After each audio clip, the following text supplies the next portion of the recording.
All right. Episode 1 of Del Corazon. Yeah. It is hilarious, Julia. What are we drinking today?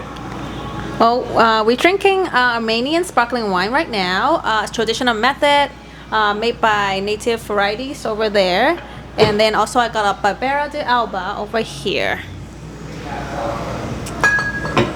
Lovely. So, as it's episode 1... Yeah, what are we doing here?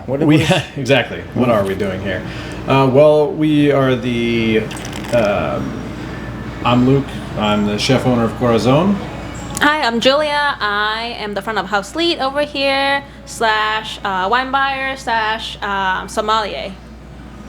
I'm Jacob. I'm the events coordinator and wine club manager. Yeah. And together the three of us make up Corazon. Plus a bunch of others, but we'll rotate them in as this progresses. Right, so we've got some time, and I'm completely this up. But the purpose of the podcast. Before we get to that, a word from our sponsor. Do we have sponsors?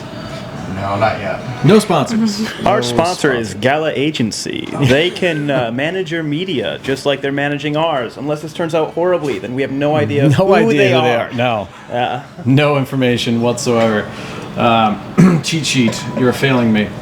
Right. So you know who we are. We are a small wine bar and restaurant in Corvallis, Oregon. You can find out more at our website, corazoncorvallis.com. For those of you who don't hablo the Espanol, Corazon is Spanish for heart. That's... Jeez. I really didn't write enough down. Okay, so Corazon's been around since 2023. It was originally founded by Nick Cheatham, winemaker in a few different places. I think his last spot was Bluebird Hill, down in Monroe, Oregon. He started it as a chill wine bar, a place to get a couple of glasses, something fun, and then it's become the juggernaut. I think it's safe to say juggernaut that it is now. Number 6 wine bar in the nation, according to Newsweek magazine. For those of you that don't know what Newsweek magazine is, I can't help you. I don't even read it. Right. There's your history. We're still here. Unsurprisingly. See, the issue is we thought you were going to have a bunch of things to say, so no one prepared anything to say. That's all right. I'll drive this sinking ship. All right. Can I talk about the wine Yes, list? please. Okay, sure. So one main part about Corazon is we want people to try wine from different part of the world. We try to change the glass pour list once a month, and so something from France, Spain, something from Old World, and something from New World, and something local. So if you can come in and try some tequila, mezcal. Yes, we have agaves. We have so many agaves. But I think it's important to highlight the wine part. One of the things that you find in a lot of wine bars is that they specialize in wine that everyone drinks. So it's all the same stuff. It's a lot of French stuff. Oh, hey, we have 5 different GSMs. You want to tell us what a GSM is, Julia? Grenache, Syrah, and Mourvèdre. Perfect. I don't know. She knows. I don't know anything about this. But we try to give people something from our glass pour list that is interesting and different, and something they maybe haven't tried. We have, what's the Gros Manseng we have on now? We have some very unusual white wine. Actually, it's not on there anymore. So right now we have some on the white wine list. We have this white blend. They call it an indigenous grape variety. It was went extinct for a while, and then we discovered that recently. And so they try to revitalize and bring it back to the public. So we have some kind of rare grape variety, something common, something approachable. So we try to make it so new wine drinkers, when they come in, they don't feel intimidated, and experienced wine drinkers are also able to find something that they like and enjoy. Yeah, I just poured you. Thank you. You were flowing very nicely. Wasn't gonna mess that up. We also it's hard to get, but we have traditionally been inspired by and included Mexican wines. They're tough to get for reasons. One main thing about Mexican wine is it's getting more popular. In Mexico, they have the oldest vine planted in South America, and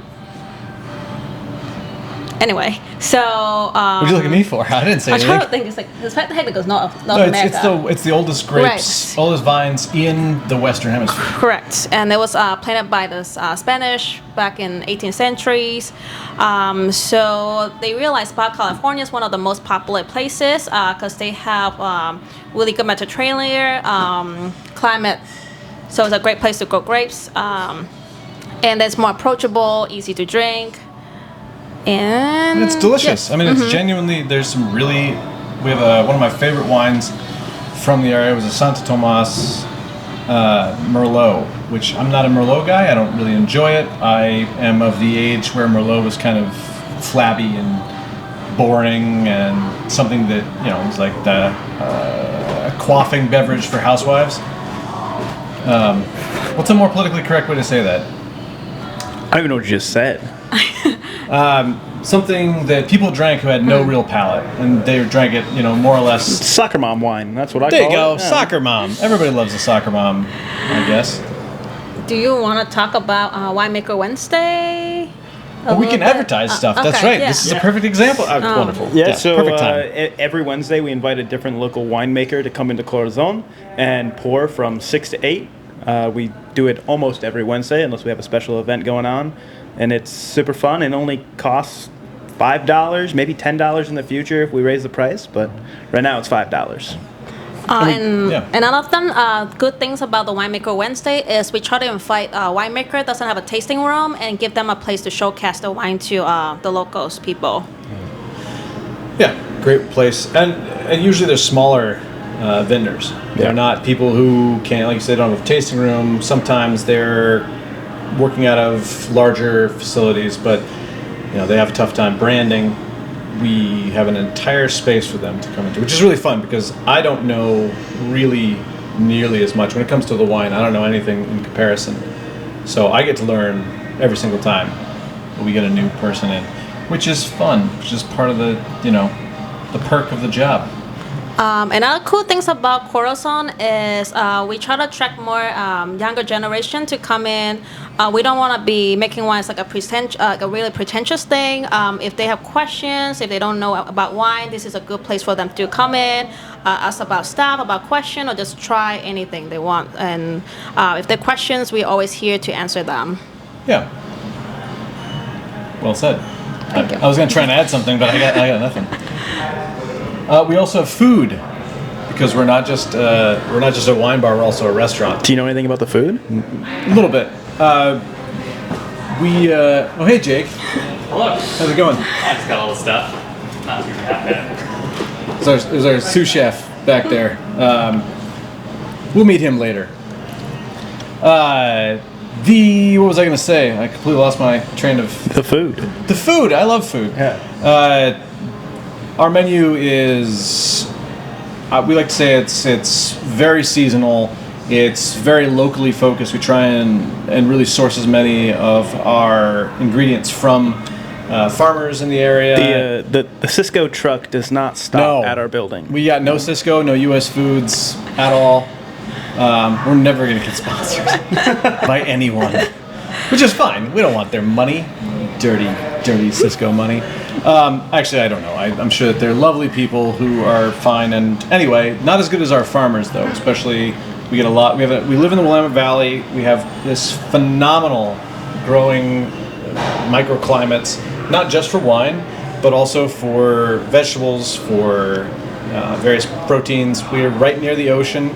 We have natural oysters, so natural seed oysters. We're getting some in on Thursday. They're Olympias. If you ever get a chance to eat those, are phenomenal. They're the only one that isn't the only natural seed oyster in the Pacific Northwest. Everything else either came from the East Coast, which means it came from France, or from Japan, and they're little tiny morsels of goodness.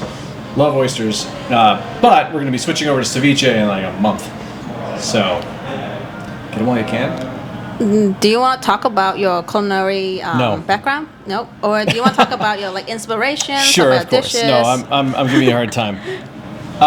We focus on the Iberian Peninsula, so that's Portugal and Spain, and then places that Portugal and Spain went in between 1492 and like 1700. So we have a very heavy focus and inspiration drawn from Mexico, from Peru, from Canada, weirdly. Both myself and Jake Lassou are really inspired by a lot of the fun things that come out of Canada in general. We think they're great just as their own country that we love for being our neighbors to the north. We can't be sponsored by Canada either, just to clarify. Well, okay.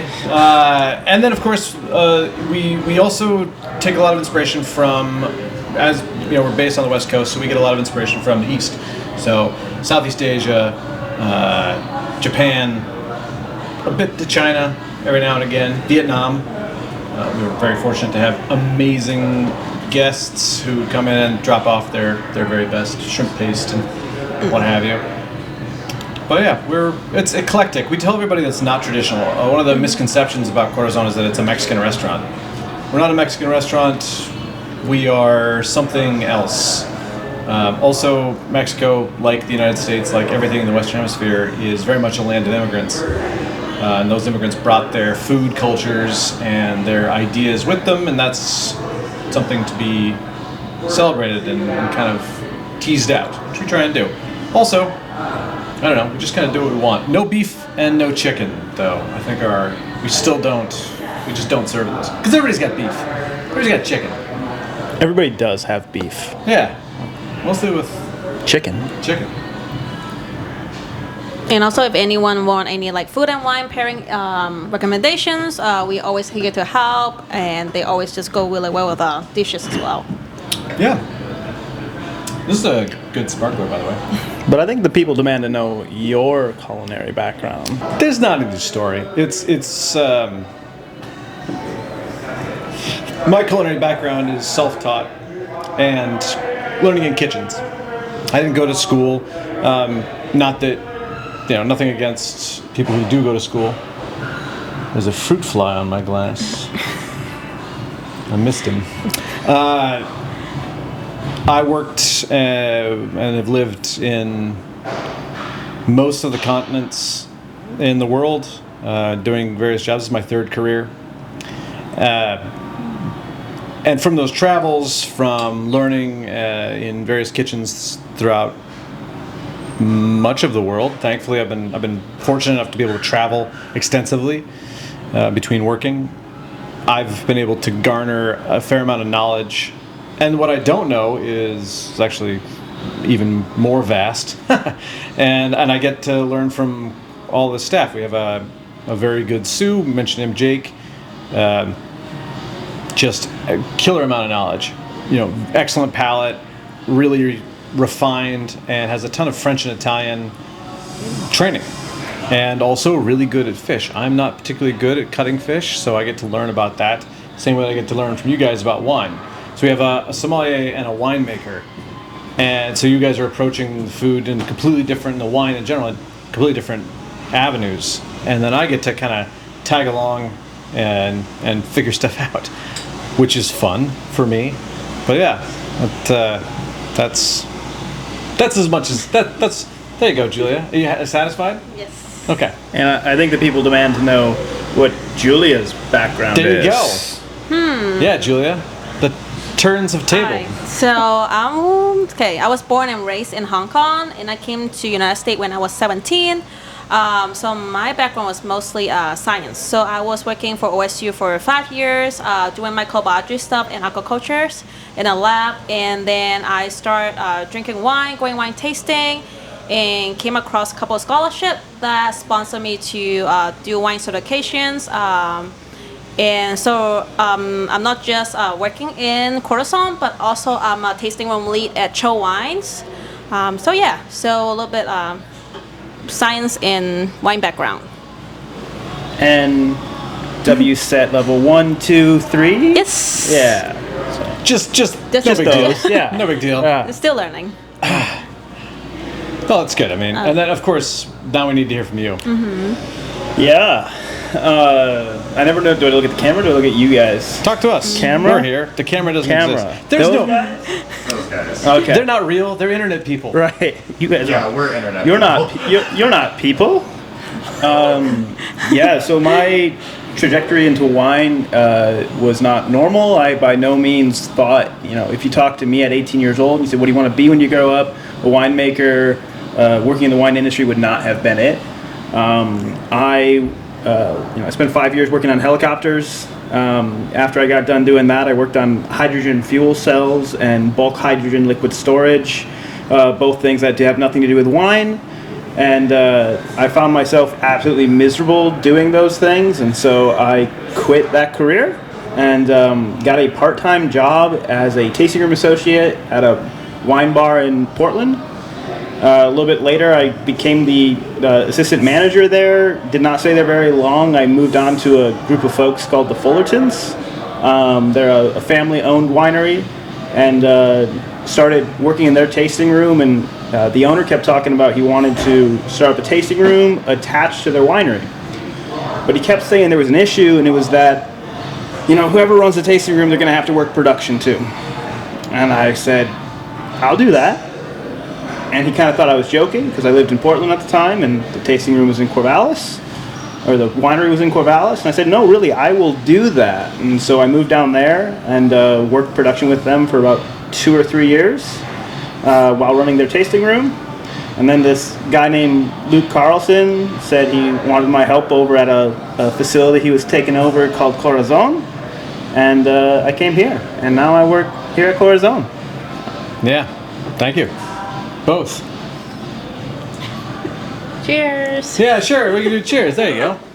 That seems like a good way to. Oh shoot! I dropped my phone. I mean my notes. Dropped my written notes. I feel like Avery has laughed at us a few more times than I'm comfortable with. It's fine. Everybody laughs at us. He's not laughing at us. He's laughing With next us. to us. Near us. Laughing in our presence. Right. So I'm trying to think of anything else that's important. So now that you guys have been working for Corazon for a while, unspecified amount of time, what would you say is what's our thing? Like what do you, if you just walked in here, if somebody walked in and said, hey guys, Corazon, what's Corazon's thing? Why do we care about Corazon? Do we care about Corazon?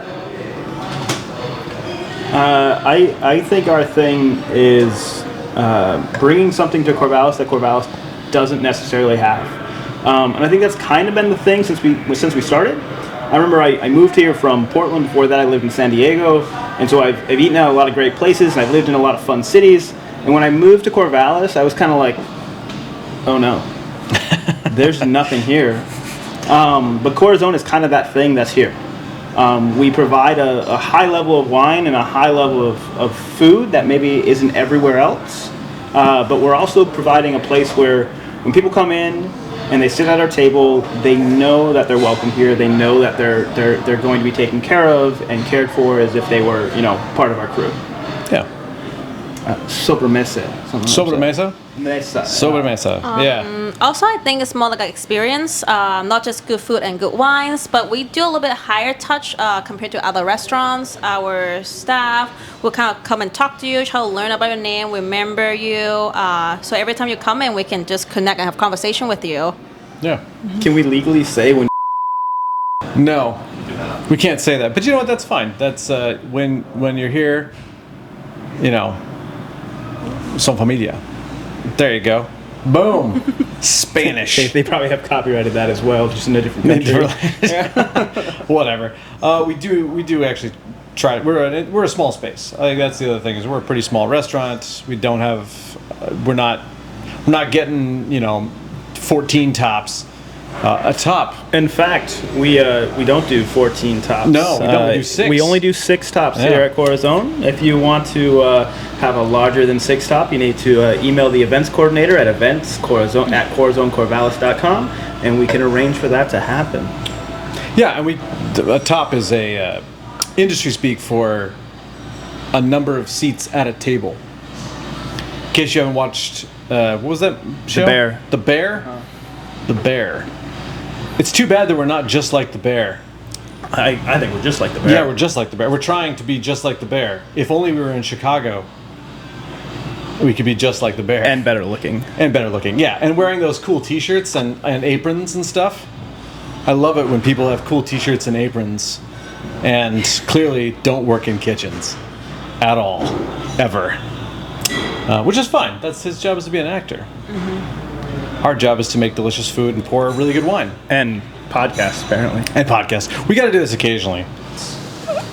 A wine bar shouldn't be a frightening experience. It shouldn't be off-putting. It shouldn't be something where you come in and you're like, oh no, I don't know the terms. I don't know. It's fine. It's okay. You don't need to know those things. If you're interested, if you want to learn, you can. We try and make that space available. And part of that is by offering more than just wine. We have a wide selection of agave spirits and agave adjacent spirits, like sotol, raicilla, bacanora. Obviously, then you have your tequila and mezcal. But we're really trying to give people a space where if they want education, if they want to learn something that maybe wasn't approachable to them in another context, they can come in and feel comfortable in this space. And part of that is, it goes hand in hand with introducing people to areas that they maybe don't know about. Armenia, like who has Armenian wine? Who has Mexican wine?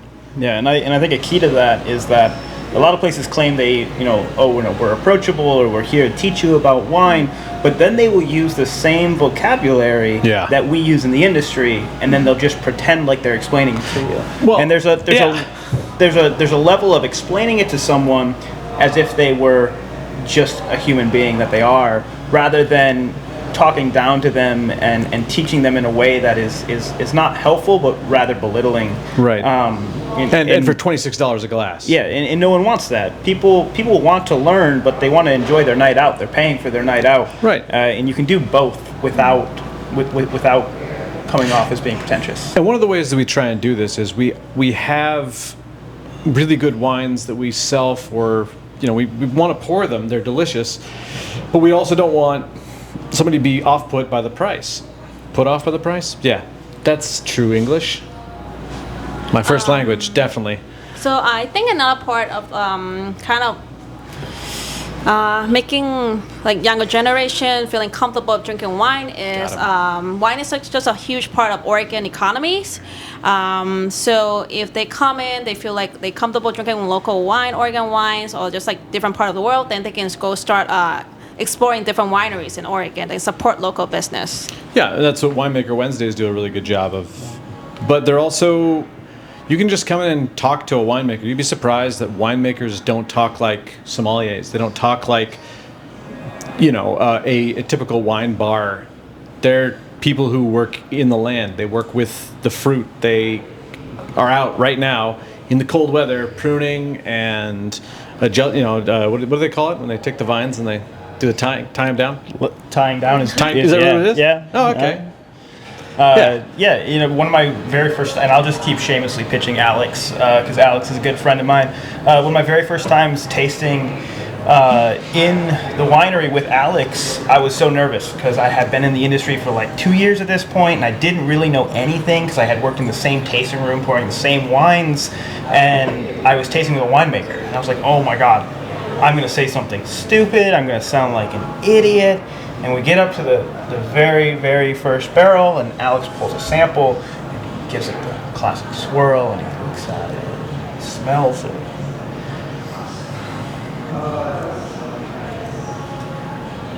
And he goes, oh, this sucks. And I thought, oh, okay, I can do this. I can be part of this community, I can be part of this industry, because it's not what they make it seem when you go to a restaurant in New York and the somm brings out a bottle. It's not that. It's a idea of connecting over flavor, over all the thousands of hours that went into producing this bottle. That is what drinking wine is about. Yeah. It's not about using big words and like feeling like you're above someone else.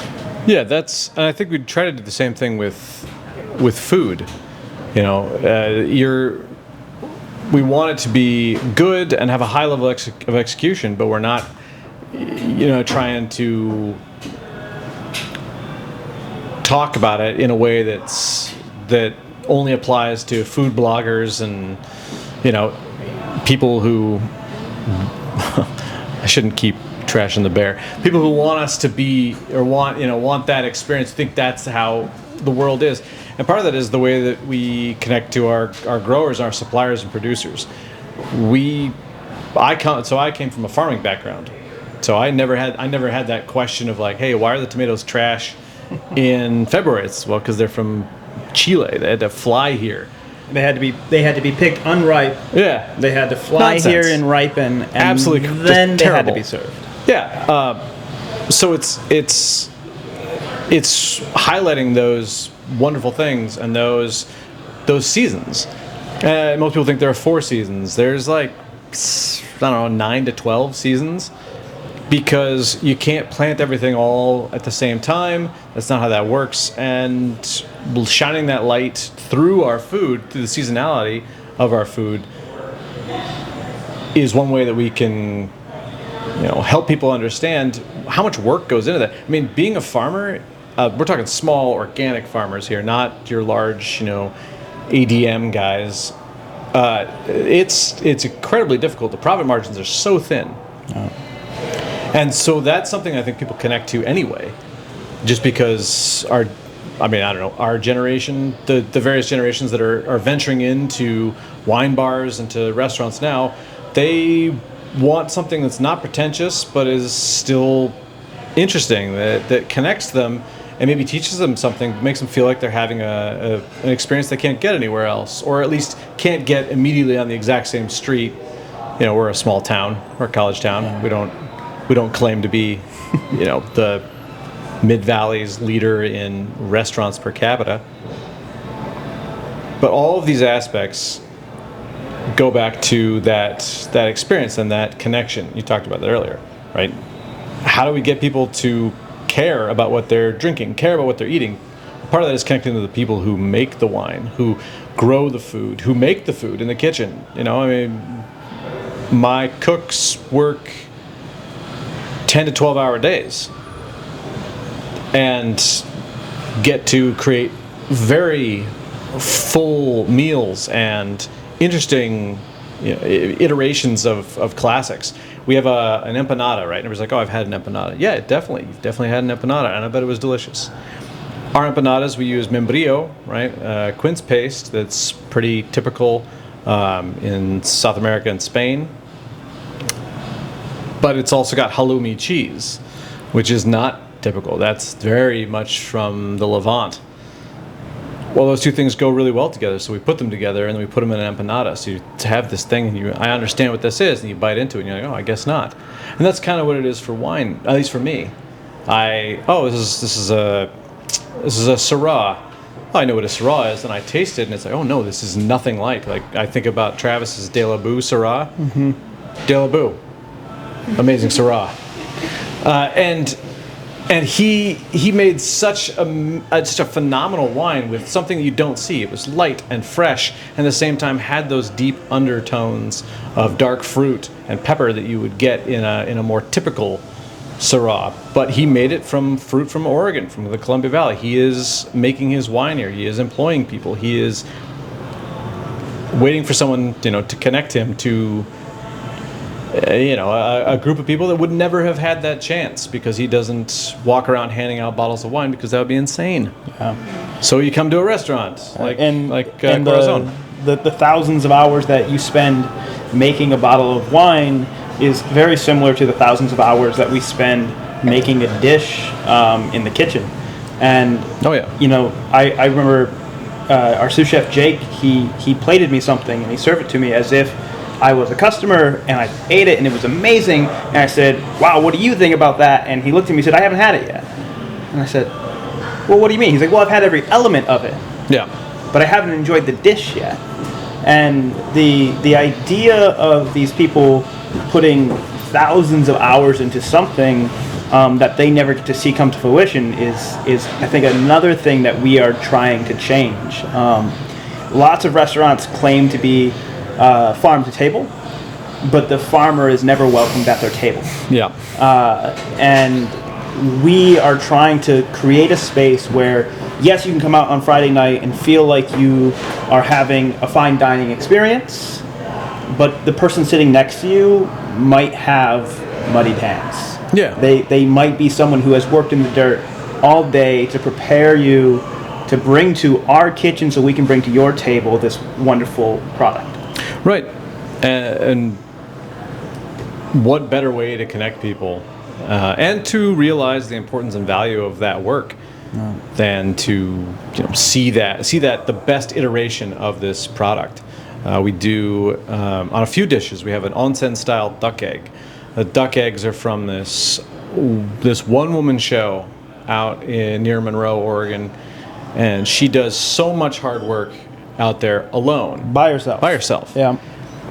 and she produces the happiest ducks you've ever seen. Like, these guys, they love it, and they're producing a wonderful product that most people take completely for granted, and so we make it the star of a dish. I mean, we've got other parts of that dish that are also local. We get our it's on a polenta dish. We get that from a mill and a farm in Junction City, which is about 45 minutes, half an hour to the south. And you were just as happy, fine, you come in here and eat it, have a good time, and leave. But if you want to know something more about the wine, if you want to know something more about the food, about the people who make either of those two things, we've got that information for you as well. And that's part of we mentioned it briefly before, like Sobre Mesa, right? Sobre Mesa literally means around the table. But what it means in spirit is the concept of what happens at the table. Knowing who is making the food and the interaction of that, on that object, across it, between people who are sitting at that table.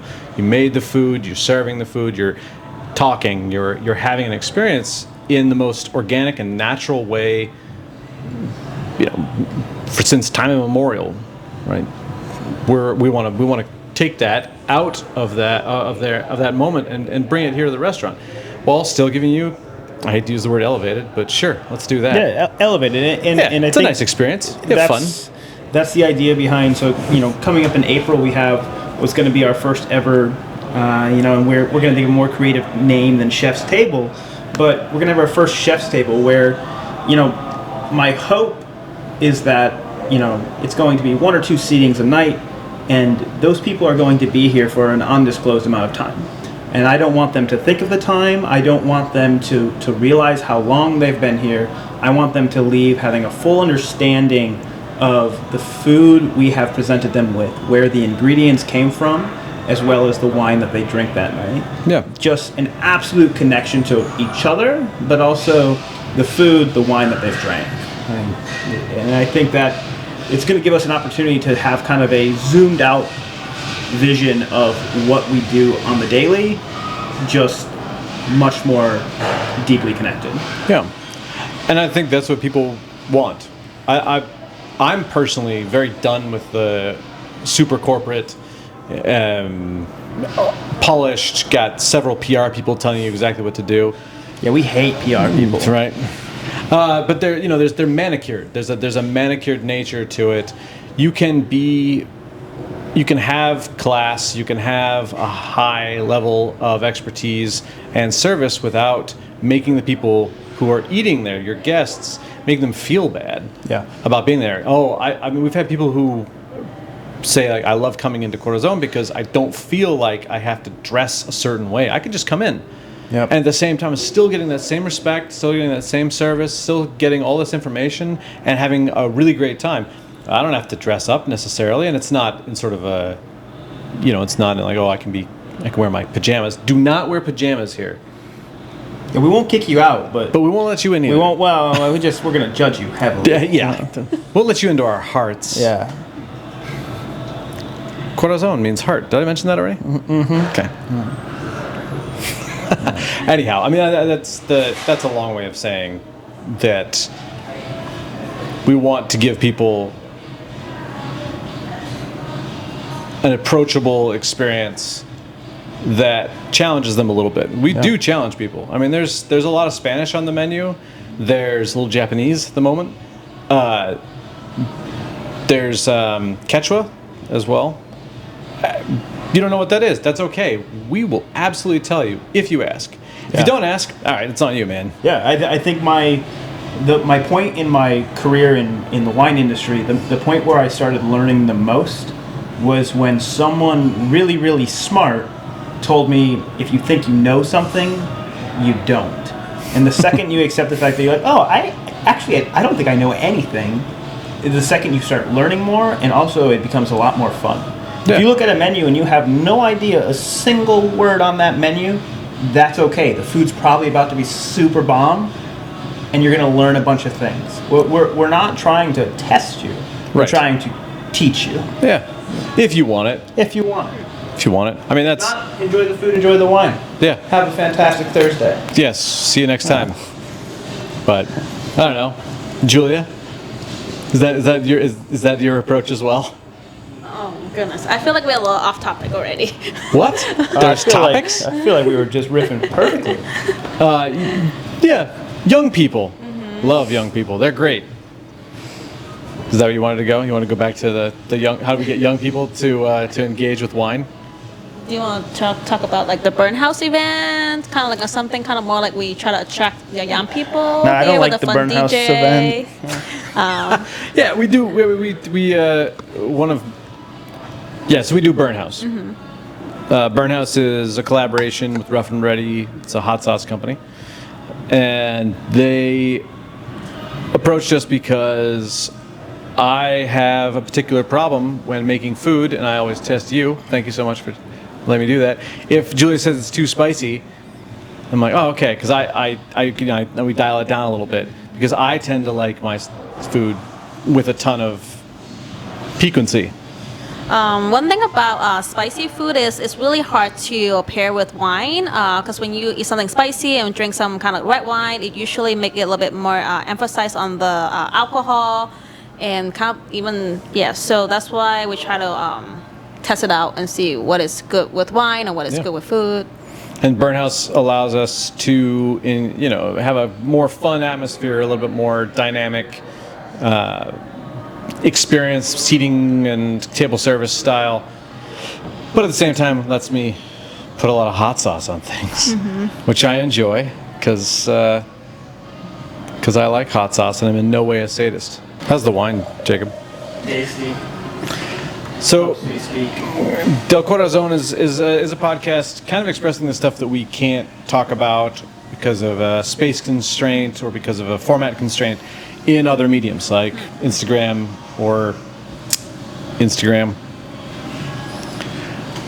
He only knows on social media, and it's Instagram. Remember Facebook? MySpace? You remember MySpace. I remember MySpace. Yeah. One thing about the podcast is we realize a lot of people still have no idea Corazon exists in Corvallis. A lot of people walk past us when they go to American Dream Pizza, and they have no idea why we're here, what we do, what we serve. And we're not a Mexican restaurant? No, we're not. So I think it's important for us to like talk about what is this place about and try to make it more approachable to the community. We're gonna have guests on in the future, from winemakers to nerds who like wine. Maybe we'll cycle through some of the staff. We should have physical guests on, like you're a guest of Corazon. How do you feel about being on a podcast? We'll just say, hey, do you guys want to come back here and film a podcast real quick? It's fine. It's fine. But yeah, that's part of it. It's also just a way to, again, connecting to the community. We're just casting a wider net. Maybe you can't always come in. Maybe you have to make it an appointment. Maybe you have to come here on purpose, on your day off, on your one day off. You want to know what you're getting into. We'll do that. And on top of that, you get to get an idea of what we're like. I mean, the joke is behind the scenes. It's still curated. We know we're being filmed. We know that we're talking to an audience we can't see. But yeah, this is an opportunity for us to Unfiltered Unfined. There you go. Yeah, Unfined. I like that. Nice. Wine terms. Wine terms. What does that mean? Unfined. Finding is a process where you get all of the solids in wine to settle to the bottom, traditionally using egg whites, but that is why you oftentimes see wine advertised as vegan or non-vegan. You can also use pea protein now, but basically you get all the solids to fall to the bottom. That's fining, and then you filter it, and it's a pure, more refined product. Ooh. More refined podcast. We're definitely... Ooh, podcast name could be Unfiltered Unfined. Ooh, yes, I like this. Ooh. We could do that. We can do whatever we want. There's no rules. Changing the name already? Yes, we're we're changing going the to need name. you, every time he said the word Del Corazon, you're Just going to voiceover, ADR style. Corazon, Unfiltered, Unfined. Yeah, there you go. Anything else to wrap up? So next time, we're going to talk about maybe a bit more the grittier side of working in a wine bar, working in a restaurant, working in the industry. Kind of, some of the shit that happens that you don't see, that we specifically hide from you, because we want you to have that really pleasant experience. In the meantime, beyond just the burns and cuts and people asking you, how come you don't have their favorite beer on tap at a wine bar? Why did the menu change? Yeah, that's my favorite. I like the old menu. Yeah. When are you going to have that one thing that I liked? Like, oh, what was it? It was this. We haven't had that for 2 years. Okay, but I want it. Next time on whatever the name of this podcast is. Corazon, Unfiltered, Unfined. There you go.